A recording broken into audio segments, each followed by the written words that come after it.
Hello traders, मुझे channel में आप लोगों का बहुत बहुत स्वागत है। दोस्तों, आज के वीडियो के अंदर हम ऑटो सेक्टर के एक और स्टॉक के बारे में बात करने वाले हैं। बहुत ही बेहतरीन स्टॉक है। बहुत ही अच्छा इसका जो है रेवेन्यू जनरेट होता है और कई सालों से कंसिस्टेंट बहुत अच्छा प्रॉफिट दे रही है। और साथ में इस स्टॉक का जो चार्ट है उसको मैं आपके 2000 जो नोट्स की जो डिमोनेटाइज करने की बात हुई है उसके साथ जो है कोरिलेट करके बताऊंगा कि उसका इम्पैक्ट किस तरीके से इस स्टॉक पे पड़ने वाला है। तो चलिए बिना देरी किए चलते हैं। अगर चैनल को सब्सक्राइब नहीं किया सब्सक्राइब कर लीजिएगा।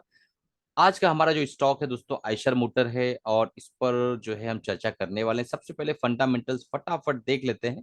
फंडामेंटल जानना जरूरी होता है दोस्तों, ताकि हमारे अंदर जो विश्वास बना रहे कि ये स्टॉक फंडामेंटली भी स्ट्रांग है।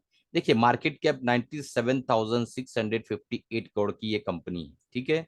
करंट प्राइस 3,571 के आसपास चल रहा है। लो बनाया है 2,585 का और हाई बनाया है 3,890 का। डिविडेंड कंपनी 0.59% देती है। डिविडेंड 1% के ऊपर रहता तो और बेहतर माना जाता। और यहाँ पे कंपनी का जो पी आप देख पा रहे हैं, यहाँ देखिए एवरेज पी जो कंपनी का इस वक्त दिखा रहा है 39.5 एवरेज पी दिखा रहा है। क्योंकि कंसिस्टेंट प्रॉफिट मेकर है तो इस तरह का पी 10 ईयर्स का एवरेज जो है आपको ऑटो सेक्टर में और किसी कंपनी में शायद ही देखने को मिले। आयशर मोटर जो है दोस्तों, ये एक ऐसी कंपनी है जिसने कंसिस्टेंट बहुत बड़ा नेटवर्थ लोगों का बना के दिया है, इसलिए प्रीमियम वैल्यूएशन पे हमेशा ट्रेड करती है। बट इससे बड़ी बात यह है कि स्टॉक का पी इस वक्त 33.5 है, ठीक है। और यहां पर आप देखेंगे रिटर्न ऑन कैपिटल इंप्लॉयड जो आयशर मोटर का 27.4% है और आरओई जो है 21.1 है। 1583 के आसपास का इंट्रेंसिक वैल्यू है। करंट प्राइस जो अपने इंट्रेंसिक वैल्यू पे दुगना पे चल रहा है, ठीक है। अब चलते हैं, हम देखने की कोशिश करते हैं। डेप्थ है कंपनी पे, कंपनी डेप्थ फ्री है, बिल्कुल भी डेप्थ नहीं इसके ऊपर। 49.2% जो है कंपनी के प्रोमोटर्स की होल्डिंग्स है, जो कि अनप्लेज है, यानी बिल्कुल भी गिरवी शेयर्स यहाँ पे नहीं है। अब फटाफट देख लेते हैं इन्वेस्टर्स का क्या रुचि है। तो यहाँ देखेंगे कि एफआईज ने अपनी होल्डिंग को यहाँ पे आयशर मोटर के अंदर बढ़ाया हुआ है, ठीक है। अभी तक जो भी मैंने बताया उसमें एफआईज ने अपनी होल्डिंग को घटाया था, पर आयशर मोटर के अंदर होल्डिंग को बढ़ाया है इन्होंने।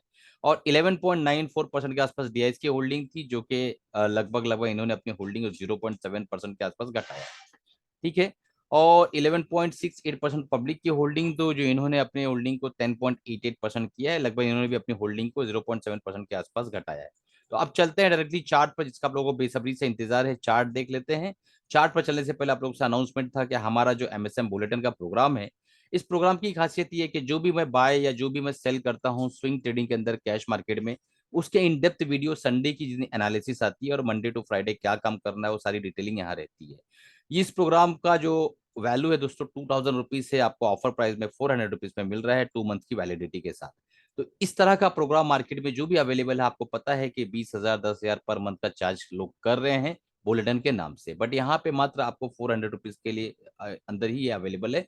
और एक चीज याद रखिए, इसके अंदर जो कंटेंट है ना, बहुत ही प्रीमियम कंटेंट है, बहुत ही हैंड होल्डिंग सपोर्ट होता है और चैट बॉक्स में कंसिस्टेंट आपको मैसेजेस आते रहते हैं कि भाई क्यों खरीदना है, क्या खरीदना है, अगर खरीद लिया तो कहाँ से निकलना है, कहाँ पे ऐड करना है, कहाँ पे प्रॉफिट बुक करना है, सारा जो है यहाँ पे डिटेलिंग दी जाती है दोस्तों।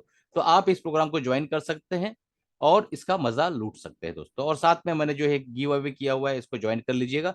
चलिए चलते हैं चार्ट पर। देखिए, वीकली टाइम फ्रेम का चार्ट है। इसने लोअर लो बनाता हुआ यहाँ पर आया और इसके बाद हायर हाई बनाया। यहाँ पे अगर देखें तो एक मिनट दोस्तों, जस्ट अ मिनट, ठीक है। यहाँ पे देखेंगे आप, एक तरह का जो है हेड एंड शोल्डर पैटर्न बनकर ये ऊपर की तरफ गया, inverted head and shoulder pattern बनाया, उसका टारगेट भी अचीव हो चुका है। उस पैटर्न की बात ही नहीं है, इसके ऊपर वीडियो ऑलरेडी बन चुका है। यहाँ से आप देखेंगे कि एक राउंडिंग बॉटम बनाया इसने और एक कप बनाने के बाद एक हैंडल बनाया और हैंडल को इसने ब्रेक कर दिया, ठीक है। अब आप कहेंगे सर कि अभी इस स्टॉक को क्यों बता रहे हैं, हैंडल ब्रेक हो गया, सारी चीज हो गई। देखिए दोस्तों, हम इस चार्ट को मंथली टाइम फ्रेम में जो है एनालिसिस करने वाले हैं। तो मंथली टाइम फ्रेम में अगर हम जाते हैं तो हमें एक चीज दिखाई देता है कि इसके अंदर एक भीषण तेजी एक जमाने में दिखाई दी और स्टॉक जो है 10-20 रुपए से सीधा हो गया था दोस्तों 3,300 के आसपास, आप देख पा रहे हैं, ठीक है। यहां से लेके यहाँ तक 10 सालों में कई गुना हो गया था। अब उसके बाद जो है एक डीप करेक्शन हुआ है और उस करेक्शन के बाद अब यहाँ पे मैं बताता हूँ आपको। जस्ट यहाँ से अगर हम फीबो ड्रॉ करें इस तरीके से, तो आपको दिखाई देगा ये करेक्शन 61.8% तक मंथली टाइम फ्रेम में करेक्शन करके ये ऊपर की तरफ निकल गया। ठीक है, अब यहाँ पे भी अपना अगला टारगेट भी दिखाई दे रहा है कि भाई 45 तक बड़ी आसानी के साथ जा सकता है। हम उसकी बात नहीं करेंगे, हम ये कहेंगे कि भाई मार्केट ने यहाँ से एक तेजी बनाई, फिर ये नीचे की तरफ आया, तो इसके टारगेट्स क्या है।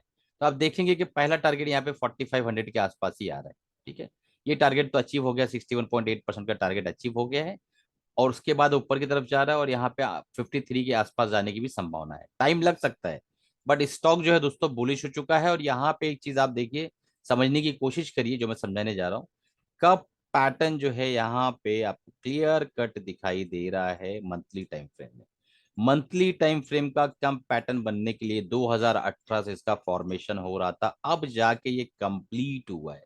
यानी इसने एक ब्रेक किया, फिर रिटेस्ट किया, और रिटेस्ट करने के बाद ये ऊपर निकल रहा है। इसका मतलब आप जानते हो भी मंथली चार्ट के अंदर, यानी आगे एक भीषण तेजी इसके अंदर दिखाई दे रही है। मुझे दिखाई दे रही है, आप लोगों को पता नहीं, मुझे दिखाई दे रही है।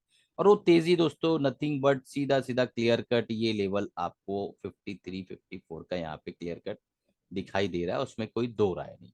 ठीक है, अब चलते हैं, हम देखने की कोशिश करते हैं हमारा एसएल क्या होगा।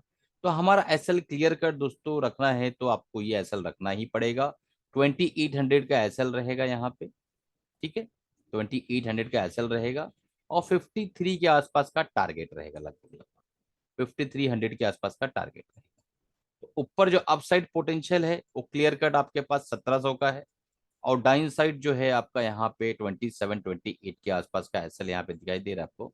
तो डाउन साइड अगर यहाँ नीचे की तरफ आता है तो लगभग लगभग आपका जो है जाने के लिए 1200 के आसपास। ठीक है, 1200 के आसपास का एसएल है, और पहला टारगेट ये है, और ये और ऊंचाई पे जाएगा। ठीक है, 50 के बाद रिटेस्ट करके और भी निकल सकता है। अब इस काम किस तरीके से करना है, कितना दिन रुकना है, 1 साल से मिनिमम 3 साल कम से कम रुकना है किसी भी हाल में आपको। ठीक है, और इसको जब ब्रेक करेगा तो समझ लीजिए बड़ी तेजी के ऊपर जाने वाला है। अब एक बात इंपॉर्टेंट जो मैं आपसे डिस्कस करने वाला था, 2000 की नोटबंदी हुई, बहुत ध्यान से सुनना, यही सब लर्निंग है जो वीडियो के बीच में मिलती है, और आप लोग स्किप कर करके जब देखते हो तो कुछ समझ नहीं पाते हो कि क्या बात है। 2000 की नोटबंदी हुई। ठीक है, एक आम आदमी जिसके पास 1 लाख 1.5 लाख व्हाइट मनी रखा है या ब्लैक मनी रखा है जो भी समझो, और वो 2000 की नोट्स है, वो क्या खर्चा करेगा दोस्तों। वो खर्चा करेगा जो नहीं चाहता था वो अब उसको करना पड़ेगा लग्जरीज पे। लग्जरीज पे तो वो ज्यादा से ज्यादा क्या करेगा भाई, टाइटन की घड़ी लेगा जाके तनिष्क में। ठीक है, कुछ गोल्ड लेके रख लेगा। ठीक है, या हो सकता है म्यूचुअल फंड के अंदर जो है वो अपने पैसे को डाल के कुछ होल्डिंग बना ले, या फिर वो निकले और बोले यार मेरा बहुत पहले से शौक था, 15 साल से मैं सोच रहा था कि बुलेट लूंगा मैं, बुलेट। ठीक है, लेकिन मेरा यार नहीं हो पा रहा था, बट अब ऐसे हालात आ गए कि 1.5 लाख कहीं ना कहीं खपाना है, तो चलो बुलेट लेते हैं। ठीक है, तो थोड़ा बहुत ईएमआई का रखे, बुलेट ले लेगा 1.5 लाख रुपया डाउन पेमेंट देके। तो इस तरीके मतलब भाई हो सकता है 2 लाख हो सकता है 50,000 हो, कुछ भी हो सकता है, बट ये है कि माइंड जो किस तरीके से काम करता है, बीइंग अ डॉक्टर मैं आपको बता सकता हूँ कि माइंड जो है ना वो लग्जरी की तरफ जाएगा, और लग्जरी उस तरफ जाएगा जो उसको बहुत दिनों से उसकी ड्रीम है, बहुत दिनों से उसका सपना है, उस तरफ हो जाएगा।